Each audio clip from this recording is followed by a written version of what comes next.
Hello and welcome to my video, Emma's Life in Norfolk. Thank you very much for following this channel, and today I'm continuing with my autumn clear up. So you'll see that I've got a lot of weeds to clear up and sort out. I do also need to cut back the hedges. So the hedges have got quite overgrown. I don't manage to accomplish that in this video, but you'll see me do an awful lot of weeding, sorting, clearing, and also decluttering. So later on you will see I've got a few like garden ornaments in the garden that I just decided that I don't want anymore. What happened, my next door neighbour, when she was moving, my mum went past her house and saw these little garden ornaments just being given away, and so she got a number of them and put them on my doorstep. But a couple of them I like and a couple of them I don't.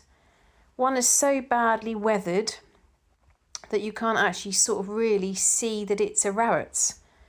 Others are painted quite bad and chipped and damaged. So I also take those out of the border and decide, actually I'm going to declutter some of these. There's also some plants that I used to just think, well, if it's a plant which I recognise and I know and it has a nice flower, then I'd never ever pull it up or cut it back.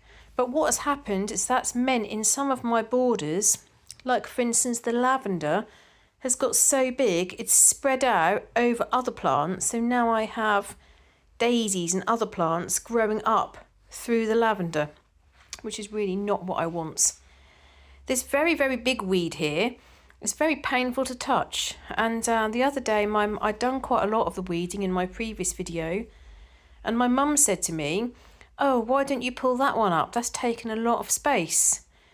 But the problem with that is I just wanted to do it all in one section, because if you just start doing one weed on one day and another weed on another day, I wanted to clear it all in one go.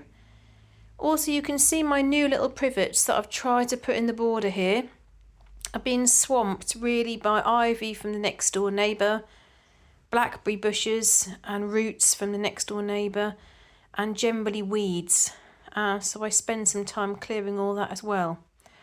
I managed to fill my mum's bin up as well as half of mine. Mine was already half full, and my mum said, oh, she'd got some space in hers, so that was probably half full, and so I managed to fill up hers as well. Although this has got liner under the stones, which somebody said to me the other day, I'd recommend with the big weeds you could just put boiling water, but the problem is the plastic will then melt, so I can't do that unfortunately. Now the plastic has held back a lot of the weeds, so you can see in the main I don't get weeds across the whole of the stones, but for some reason I get them all along the edges. I guess there's more soil has been created from when like the hedge leaves and so on fall. And also this section here on the driveway in the middle. I think part of that was created from when British Gas came along and put some holes in my garden to do some tests, which I was not best pleased with. I said to them afterwards, well, you've actually put the holes in the lining, which I was unimpressed about, which they just didn't realise. Some of you also say to me, like, why don't I wear gloves? I just prefer not to wear gloves so I can actually feel the weeds properly. I know it sounds strange, but I don't feel like I can garden properly with gloves on. You can see in the right hand corner there, that big weed is still there. I do that later. And then all along the edge here on the other side is full of weeds. And you can see where plants have really sort of grown over. So I've got big plants that have grown in the stones. The lavender has gone over. The weeds have grown. And then my goldenrod, even though in springtime I really cut that back, I still ended up with absolutely loads. And it spreads so easily and quickly. So you can see on the day that I was doing this, it was dry, but it's very, very windy. What I think I'm going to try to do for next year is I'm going to dig out a lot more of the goldenrods.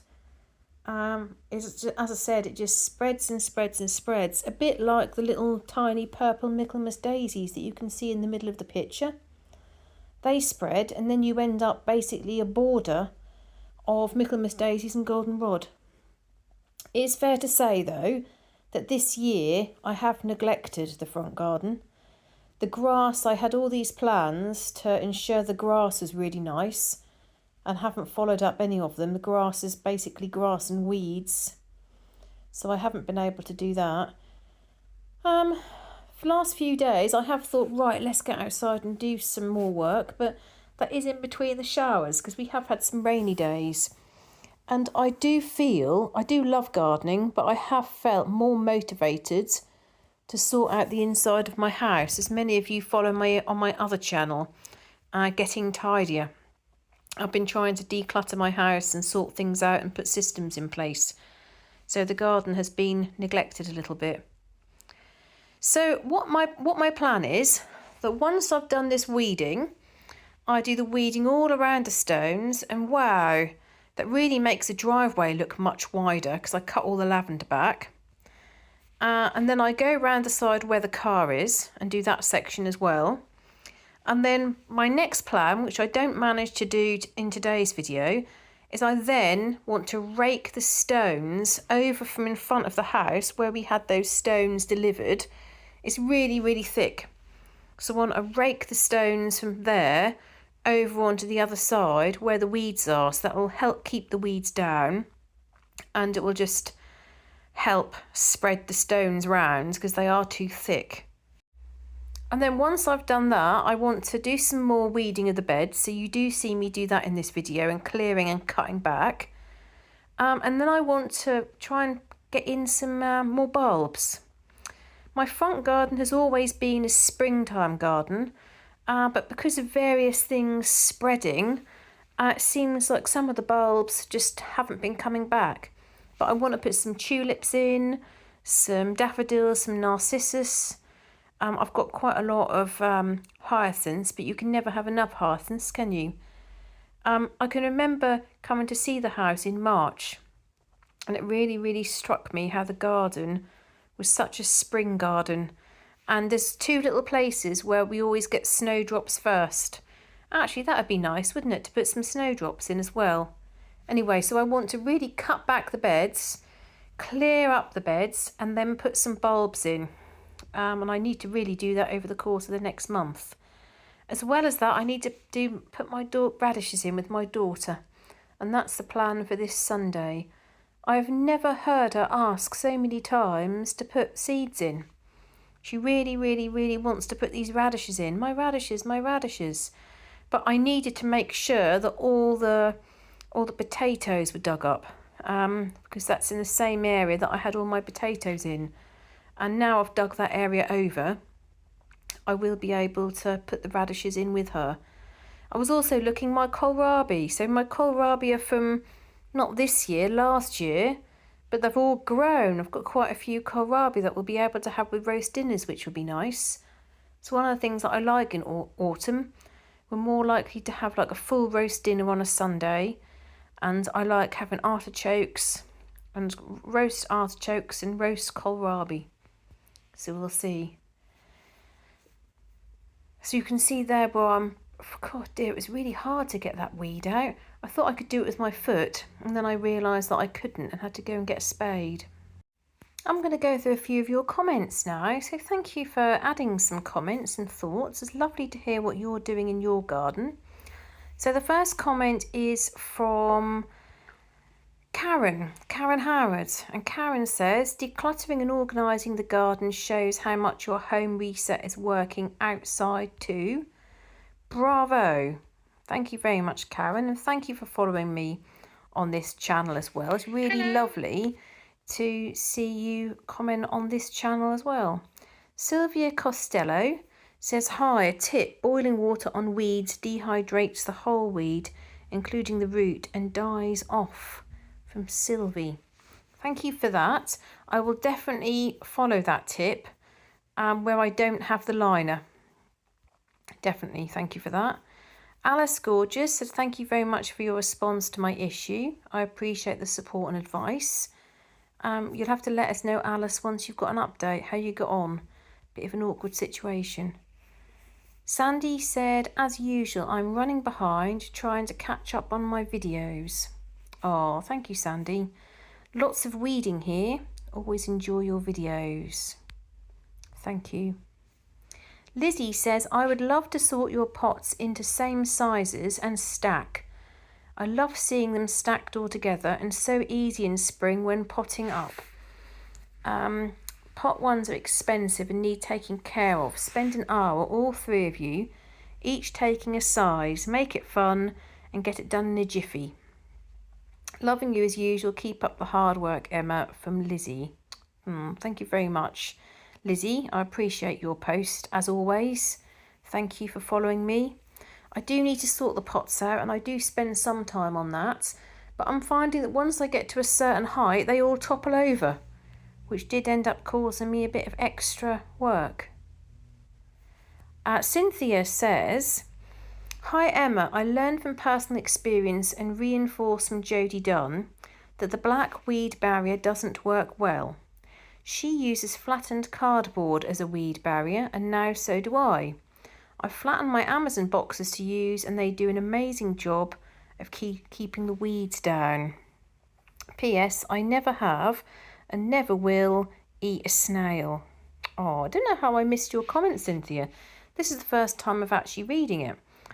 So we spent a lot of time umming and ahhing as to whether we should have that black plastic liner in the front garden.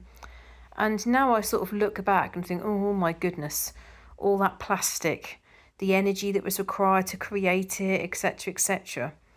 And certainly some little bits of it fall off every so often.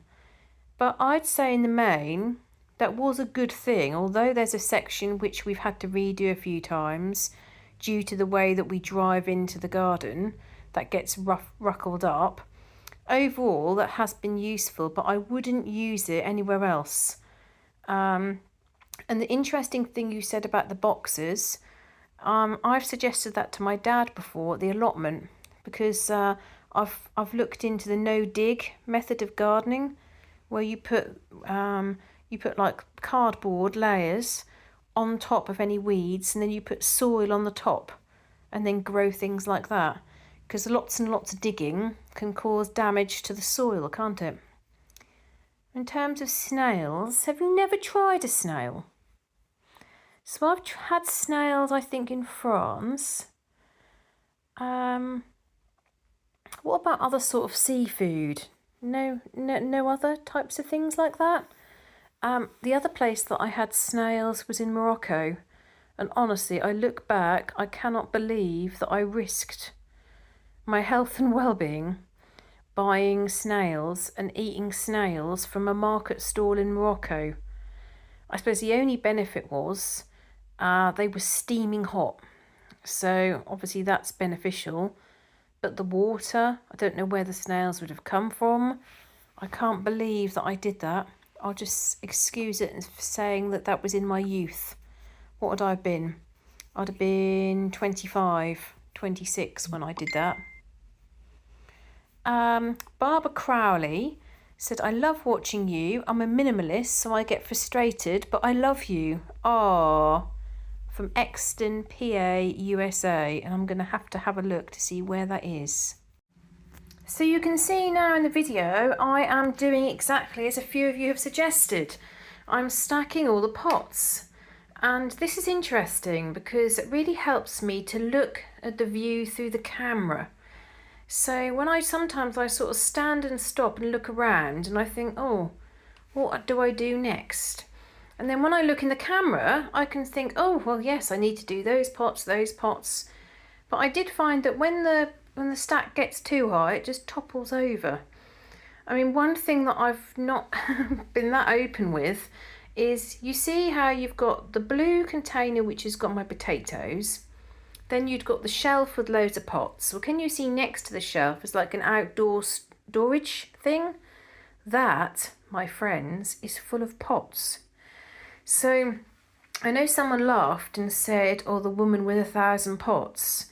And they said that as a bit of a joke, but I think that is true. I think if I added up how many pots I've got, it would be, well, maybe more than 1,000. I've got so many. I did also decide to get rid of one of my little, like, it's kind of a little storage thing that people put vegetables on, and the top of it was all becoming rusty. So I carried it to the front garden and I put it at the front garden and I noticed it had gone. So it's really good. Somebody's taken it for their own home. It's so windy today, but I need to go and get some spring onion. So I'm going to go and have a look to see if I've got any spring onion that I can cut for dinner. Oh dear, these things are looking really dry. I often forget, being so close to the tree, they don't get so much rain. So sometimes I think, oh, it's okay, I don't need to water the garden. But actually I do, where the pots are really close to the tree. You can hear the winds. It's so loud. Ah, so here are my spring onions,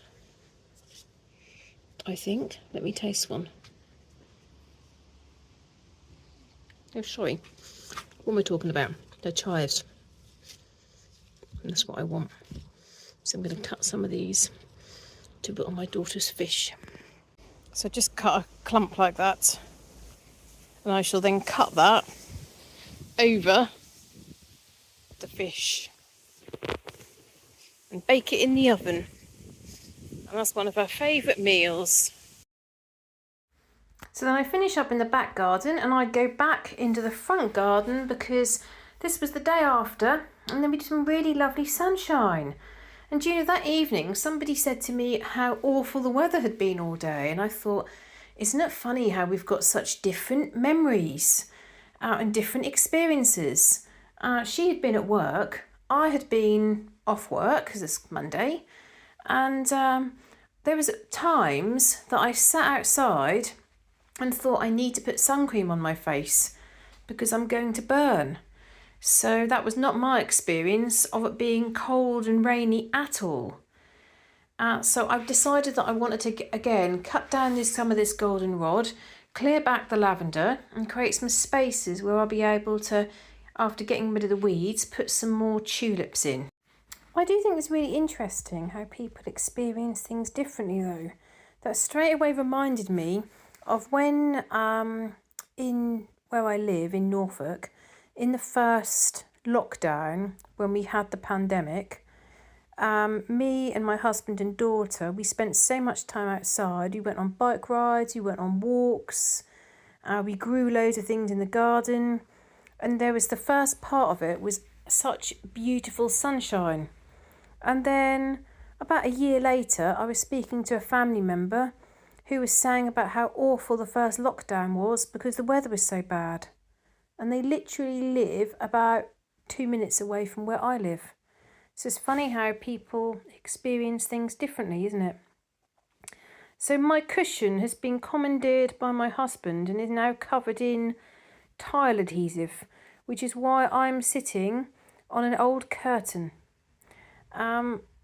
People say, what is the point of that? Why do you do that? I just find that easier. And then I can just take my shoes off, not worry about my shoes, and I can spread the whole cloth out. As I said, normally I use a cushion, but the cushion is otherwise engaged. So I'm going to go through a few more of your comments now. So Angela Wag has commented. Thank you, Angela. Angela says, great ideas online for Christmas crafts for pots. Maybe you can also let them have some of your buttons for snowmen. Oh, Angela. Cool, yes, pots I could give away, but buttons, I'm not sure. Yes, done my pre-winter gardening and also helped a relative with theirs too. Oh, well done. So you've cleared away all your leaves and cut back plants and so on, have you? That's good. Sandy says your pot area. Lol. Barbara Crowley says, I love watching you. I'm a minimalist, so I get frustrated. But I love you. Louise Tilbrook. Hello, Louise. Louise says, lovely video as always. I'm back home with my cat and my back garden. I paid for a gardener to tidy up the front garden before I went to hospital. That was sensible. A gardener is coming in October, hopefully. Still a long way to go, not cleared for showers yet. Oh, so that was 9 days ago. So how are you getting on now? Sandy says, love the teddy drop. Nan Holmes says, I will look suitcase monkey up. Thanks for the tip. We will be there May the 9th. I can't wait. Your garden is looking lovely. Have you watched the Dainty Diaries? She won't kill bugs either, lol. No, I haven't. I'll have to look up Dainty Diaries. That sounds nice. Oh, do you know, I'd say if anyone said to me, what's the best time to visit London? I'd probably say May or October. May you should have some quite nice weather, but it's not going to be crazy busy because it's not the school holidays. October, again, you can have some quite nice weather without the crowds. So I think May is a really nice time to visit. You'll be able to get round everything, have a proper look round all the different things in London.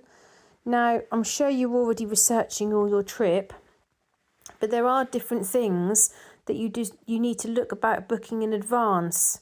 So, for example, little tip for you, many people who are English have not visited the House of Commons or the House of Lords. If you're interested in that, if you've seen that on television, I organised that for my husband's 40th birthday, and we all loved it.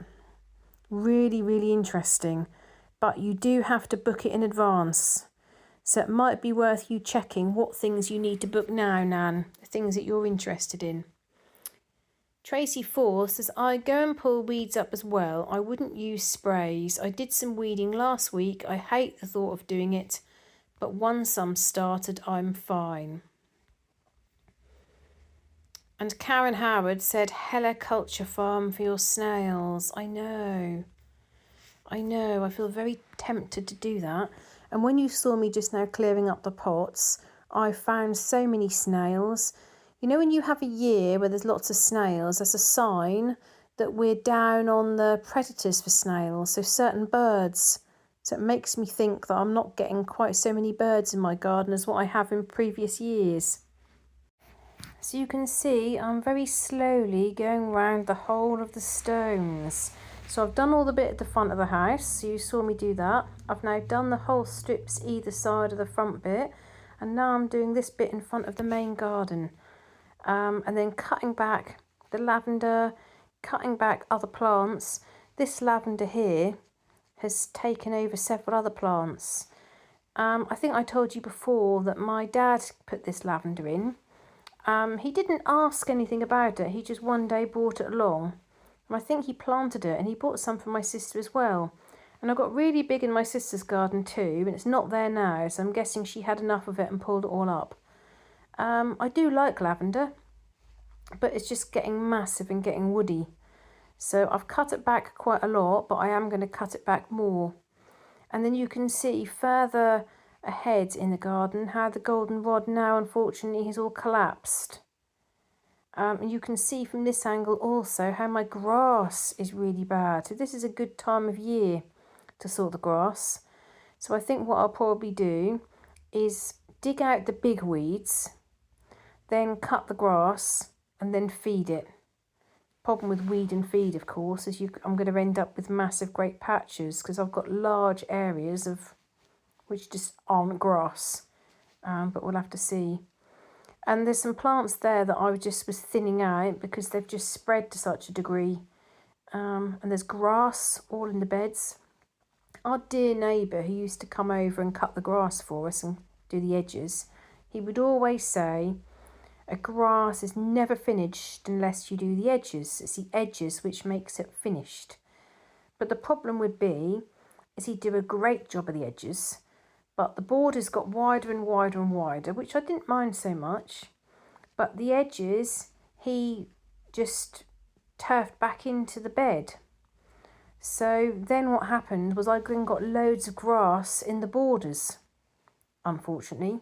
And I've never really got on top of the problem, but that's just one of those things. So you can see I've got daisies growing in the middle of the grass as well, which look quite pretty, but I decided to take them up. And you can see how long the grass is. You can also see those massive great weeds and how big the hedge has got.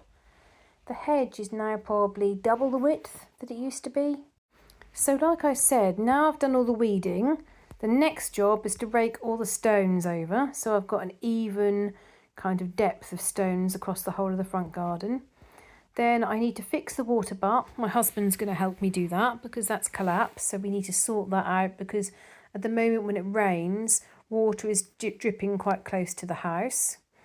And then we need to do the hedge. So my husband does do the hedge because the hedge cutter is just far too heavy for me, the big hedge cutter. But I would like to really take the hedge back and cut it back very hard and just do that way before spring, before the birds are thinking about nesting. That's what I'd like to do. And then the last bit of the borders, I've got a little bit of the side to do and also the bit of the front wall. So I've not touched that at all. And then I think if I get a chance, I am going to dig some of the goldenrod out. That is hard work, but that's what I'm going to try to do. I mentioned before about how I pulled the bottom of the base of my back, but I've had probably 6 days where I haven't been to the gym. I've made a point of not lifting anything and it's stopped hurting, which is good. So I'm not going to kind of do too much digging quite so soon, in case I have got a bit of a weakness there. And I think once you hurt your back, you always got to be careful, haven't you? So I'm getting quite close to the end of the video. So what I'd really love to hear from you all is what jobs you're doing in autumn at the moment. As we move sort of into the first part of autumn, what jobs you're doing, what you'd recommend that I do. Also, any tips that you might have about the state of my front lawn. I mean, like, as I clear this goldenrod, look at the weeds in the middle of the grass. There's loads. So yeah, I'm interested in your top tips. So thank you for following my gardening journey in Emma's life in Norfolk. My next video is going to be the finished Great Yarmouth project. So you can look out for that if you're interested. And thank you for your support, and I'll see you next time. Bye-bye.